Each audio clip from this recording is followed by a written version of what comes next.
In the world of entertainment analysis, it seems like the words Mary Sue are just a faster way to say this character sucks. Okay, so first off, what is a Mary Sue? It isn't an exact term, but in general...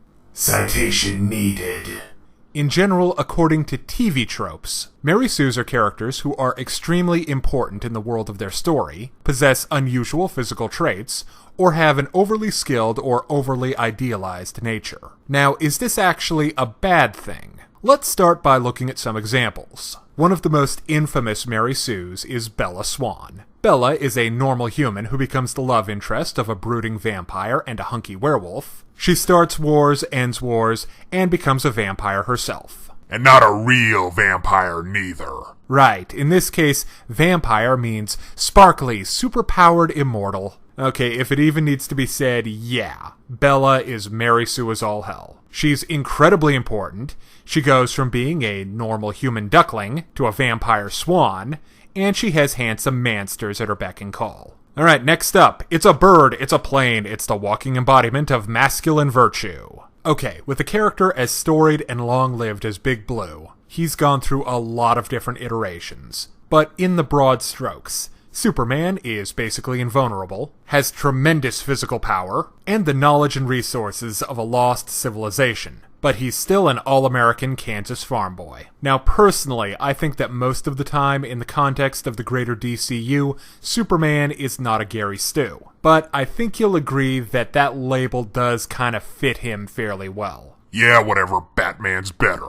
And there's nothing Sue-like about a billionaire orphan kung fu techno-genius with a cool car. Alright, for our next potential Sue, let's skip over to a post-apocalyptic Earth that's under constant threat from a toxic forest. And look at Nausicaa from Nausicaa and the Valley of the Wind. Nausicaa is a skilled pilot, a skilled warrior, extremely patient and wise far beyond those around her. Nausicaa is very, very Sue. She's idealized and the only one who can bring peace and healing to the fractured world. Alright, finally, let's look at Commander Shepard. He or she is the first human Spectre. One of the few beings nebulously strong enough to withstand a Prothean beacon, and by the end will decide the fate of all life in the Milky Way galaxy. Alright, if you were playing as someone else in the Mass Effect world, how could you ever compete with this guy? Okay, so we've gone through a few Mary Sues, or characters with Mary Sue-like qualities. Now let's see if they actually make their thing worse. There ain't no doubt about the Twitard. Yeah, Bella kinda sucks. But why?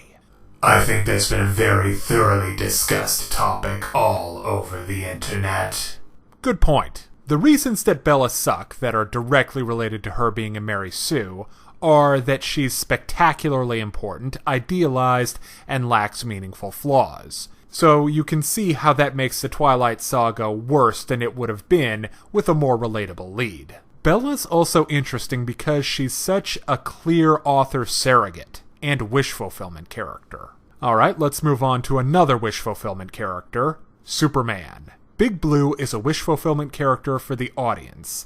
He's invulnerable, heroic, he can fly, but he's also a symbol of truth, justice, and the American way. And for that reason, he wears the flawless character mantle far better than Bella. The case is also similar for Nausicaa. She's an absolute good, if you will. And she's also there for the author to make a point about the relationship between nature and humanity. Nausicaa is also interesting because she's a true and virtuous hero in the post-apocalyptic genre, which tends to be an expose of human ugliness. Okay, now on to Shepard, who's clearly a wish fulfillment character. He or she is extremely important, but the scenarios that Shepard goes through push him or her enough that you're not always in the right, and even if you are, you still have to make some tough choices. Shepard's Mary Sue-like qualities are there to make the player feel important and empowered in the world of Mass Effect. So in the end, I think there's a place for Mary Sue characters in fiction, but they're best used when the character is meant to represent something,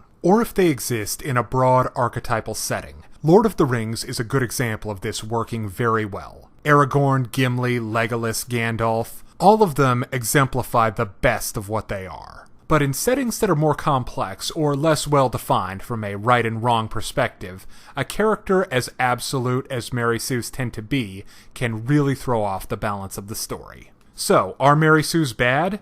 They can be. but idealized characters can still be interesting and entertaining. And if you're interested in more reviews of anime, movies, TV shows, comic books, or video games, check out my channel on YouTube at StupidPrivate913, or find my Facebook and Deviantart pages for video updates and more. Thank you for watching. Hey kids, today's show is brought to you by the letter 4 and the number potato! I'm a stupid private.